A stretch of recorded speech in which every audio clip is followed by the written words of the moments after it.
Le terme Parlement est demeuré, est resté, alors que c'est devenu un palais de justice. L'état dans lequel on le voit aujourd'hui, c'est le résultat de travaux jusqu'à la fin du 19e siècle, dans sa partie extérieure. Dans la partie intérieure, il y a un grand événement, c'est l'incendie de 1994, qui a nécessité une restauration et une réhabilitation.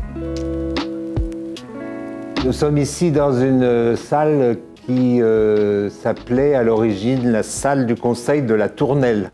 J'ai connu ce lieu assez tôt, je dirais, dans ma vie, puisque lorsque j'étais étudiant en droit, j'avais l'habitude de venir assister à des audiences. J'étais plus attiré par les audiences correctionnelles, parce que je trouvais ça plus vivant. Les audiences civiles sont très difficiles à comprendre quand vous ne connaissez pas l'affaire elle-même. Les symboles de la justice étant partout sur les murs, les gens étaient quelquefois impressionnés de rentrer dans ce décor. D'abord, il y a ce médaillon là, qui est au plafond, qui rappelle que c'est la loi qui est au-dessus de la justice. Le débat judiciaire, c'est un débat oral, donc et on nous rappelle qu'il faut avoir de l'éloquence. Les plaidoiries n'étaient pas toujours marquées de la même éloquence, mais ça c'est une qualité personnelle. Alors j'ai assisté à des plaidoiries très savoureuses dans cette salle. Je me souviens de deux avocats rennais qui s'écharpaient avec plaisir d'ailleurs, en défendant de façon un peu outrancière chacun leur client. On avait un peu de mal à garder notre sérieux devant toutes les choses qu'ils pouvaient dire.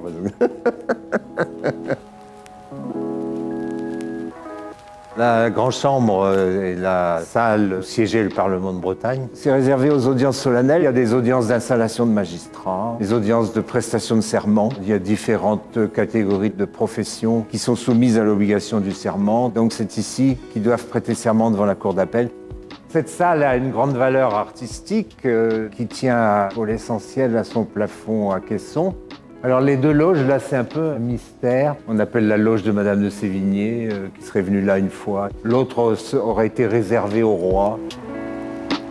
Toutes les personnes qui rentrent dans cette salle sont impressionnées. C'est d'ailleurs fait pour ça.